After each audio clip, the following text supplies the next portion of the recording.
Thank you, and thank you for having me here.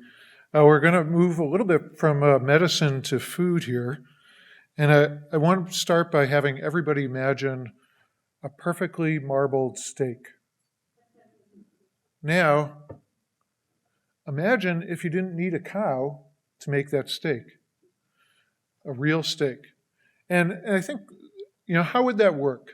Well, this is the idea that's a relatively new field of cultivated meat.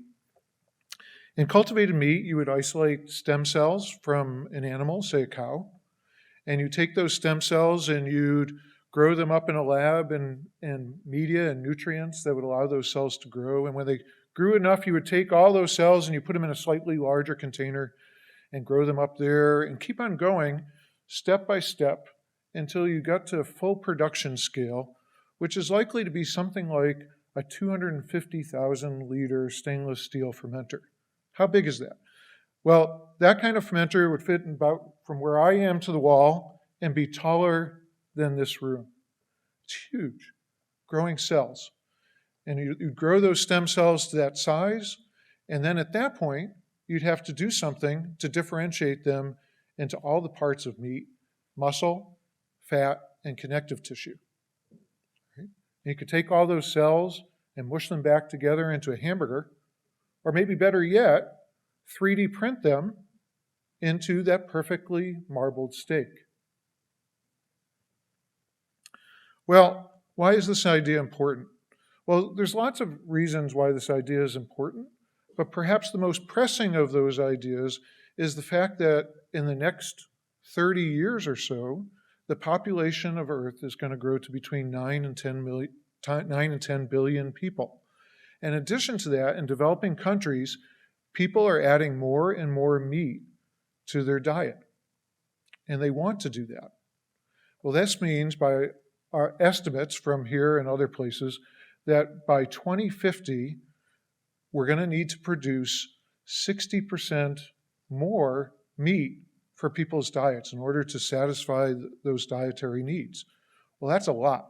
There's already more than 300 million tons of meat consumed on Earth every year, and 60% more of that is a huge amount. And how is that going to happen? Well, I suppose one possibility that comes to mind is you just grow more animals, more cows, more pigs, more chicken, and so forth. But experts tell us that that's just not going to work. There's not enough resources on Earth to grow more animals to fill that need. And so there has to be other ways of doing it. Cultivated meat would be one of them. Now, there are other reasons as well for wanting to work on cultivated meat and to get that to work. Things like potentially more sustainability, or worrying about antibiotic resistance that might arise from growing more animals, or animal welfare, obviously. And I think one that we don't often think about, but we could, is trying to even out natural agricultural cycles that happen when farmers or cattlemen raise cows for meat or any other kind of animal for meat.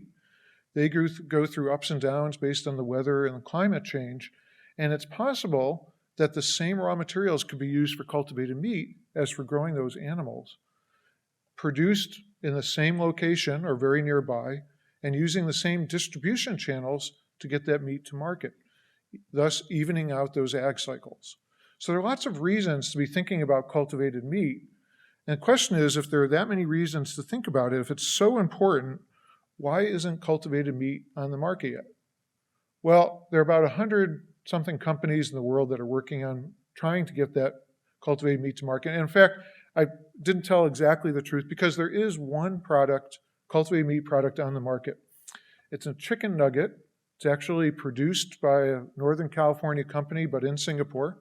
And it's served in 1 or 2 restaurants in Singapore, where you can buy these cultivated meat chicken nuggets for about $15 a nugget. Well, this is not a high throughput solution to world hunger, right? So why is that? Why hasn't anybody been able to do this at scale yet? Well, there are 4 major hurdles that we have to get over to be able to produce cultivated meat at scale. The first one is we need cell lines that grow when you need them to grow and differentiate into fat, muscle, and connective tissue when you need them to differentiate. And because those things are sometimes diametrically opposed, it's not an easy problem. The second hurdle that we need to overcome is we need inexpensive media, nutrients, to grow these cells on. Because right now, for growing animal cells, people look to the pharmaceutical industry where they're selling products for $10,000 a gram. It's just not going to work for food.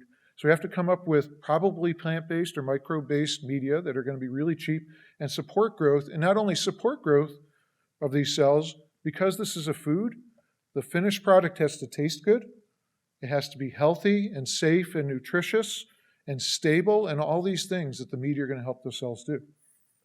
The third hurdle is creating structure, because it's one thing to create a hamburger, and it's way more complicated to create a marbled steak or a salmon fillet or a chicken breast that has the right texture, the right cooking properties, the right nutrition, all that stuff.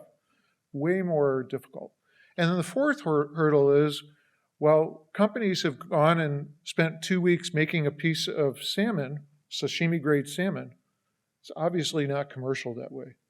What we really need to do is make one of those pieces of salmon every second, or more likely hundreds or thousands of pieces per second, to be able to have this fill the need that the earth has for more dietary protein. Now, luckily, UC Davis is unique in that we have pretty much all the disciplines on this one campus to get through those hurdles, solve these problems, and get cultivated meat to market. That includes people who are muscle physiologists, tissue engineers, stem cell biologists, animal scientists, food scientists, chemical engineers, bioprocess engineers, bioengineers, food scientists, sensory scientists, ag econ people. All these people are needed to solve these problems, and we're doing that here at UC Davis now. We have the UC Davis Cultivated Meat Consortium that started just a couple of years ago. As of 2 years ago, we had about 4 or 5 people working on this on campus, and now, just 2 years later, we have over 50 researchers on campus working on solving these hurdles. This includes 20 faculty members in 8 departments over 4 colleges and schools, and students who are passionate about getting these products to market to solve these huge problems. And I would say we've made good research progress already. We're teaching students that have already gone out into this industry. A lot of these companies are in Northern California, which is great. We've started continuing education programs to help these companies grow. And this is something that UC Davis does really well, getting ag and food industries to grow. Think about almonds. Think about pistachios. Think about wine. I'm in the wine department. I should at least mention that while I'm here. Think about leafy vegetables. These industries all grew because UC Davis was there to help them grow. And I think we're going to be doing that for a long time for cultivated meat as well. So I just want to finish by saying I've been talking about products that mimic what's already on the market: conventional meat, steak, chicken breast, salmon fillet. And in addition to cultivated meat, where we're trying to make those products, which I think is a good idea from consumer acceptance point of view at first, there are plant-based meat products and there are fungal-based meat products that are on the market already. I think one of the really cool things that's going to happen in the next generation is to not just be mimicking new meat products, but creating new ones that are even more delicious. They're healthier. They have more nutrition. They're safer. They're more stable. They can be grown in different places and they're cost effective as well. And I think this idea of these hybrid products is what's really exciting moving forward. There will be foods in the next generation that we've never seen in our lifetime. And I think that they'll probably come from the kind of passionate food scientists and other scientists that are working on this project who will someday come to us and say, you know what? I have this out-of-the-box idea for a new idea. Imagine if. Thank you.